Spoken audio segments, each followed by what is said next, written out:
Bago, kahit gasgas ang pintura, pangarap ko'y turbo. Habang ang iba'y tulog, ako'y gising sa gabi. Nagpupunas ng pangarap kahit pawis ang kapalit. Hindi man bago ang makina, mo pa rin ng tiwala. Palang araw-araw na kahit puti lang muna. Sabi nila mahirap, sabi nila malabo, pero Sabi ko, angas na itong kotse ni Boss Mandy. Alam mo, pag ako talaga yumaman, mangongolekta ako ng mga luxury cars. Tsaka mga vintage muscle.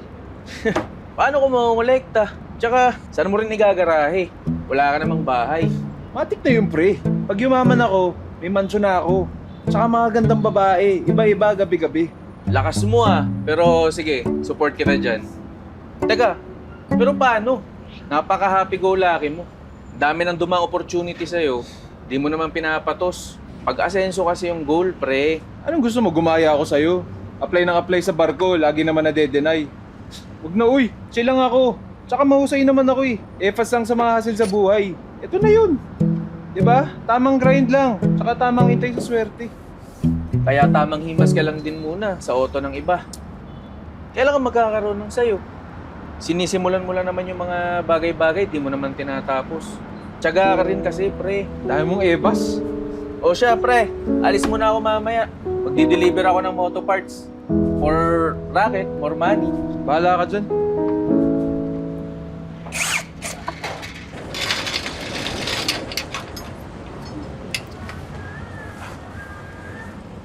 Yes, miss. May I help you? Hi. Sorry Kanina pa kasi ako naliligaw eh. Alam mo ba kung saan yung Emerald Street? Alam ko yun kung nasan yun. Pag naglakad ka sa street na to, after 3 blocks, kumanang ka. Tapos, tuloy mo lang yung paglakad mo. Tapos kung may nakita ka ng bahay na mataas yung pader, tsaka ka kumaliwa. Tapos yung tumbok na yun na yung Emerald Street. Okay. Thank you. Wait miss, paano ka pala pupunta ron? Maglalakad ka lang? Oo. Kanina pa kasi ako nagpababa sa taxi eh. Akala ko dito na. Parang hindi bagay maglakad sa ganda mong yan. Tara, hatid na kita. May kotse ka? Wala, pero sasama kita maglakad para protektado ka, tsaka di ka mapapagod.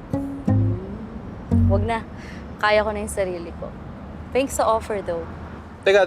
Meron akong kotse dyan. Pwede natin gamitin. Mekaniko ka dito? Oh, bakit? Masama ba? Hindi. Hindi yun yung ibig ko sabihin.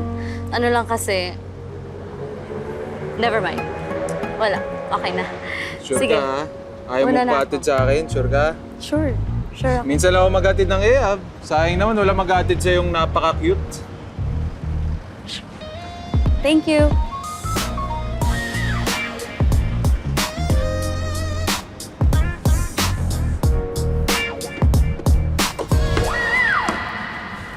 Oh, saan ka punta, pre? Ang daming gagawin, tsaka ang daming tawag sa office. Walang taga-sagot. Interview ko kasi ngayon sa agency, pre. Gusto mo sumama? Yan ka na naman eh. Hindi na nga. Alam mo, good luck sa'yo. Sana hindi ka ma-deny ulit. Huwag mo namang batiin, pre. Ikaw naman kasi ang tsaga mo. Mas gugustuhin ko pa rito kaysa magtik-tik ng mga kalawang sa barko. Nagtitik-tik ka rin naman ng kalawang ng kotse dito, pre ah. Alam mo, kung gusto mo yan, go lang, pre. Basta huwag mo naman pilitin. Focus ako sa goal. Anong goal ba yan, pre? Sige na nga, una na ako.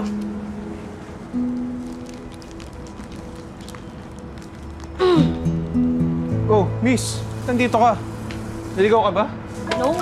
Nandito ako para magbigay ng regalo. Para pasasalamat sa'yo sa ginawa mong pagtulong kagabi.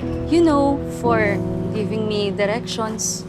Ako, nagabala ka pa. Hindi mo na lang sana binigyan ng direksyon yung buhay ko.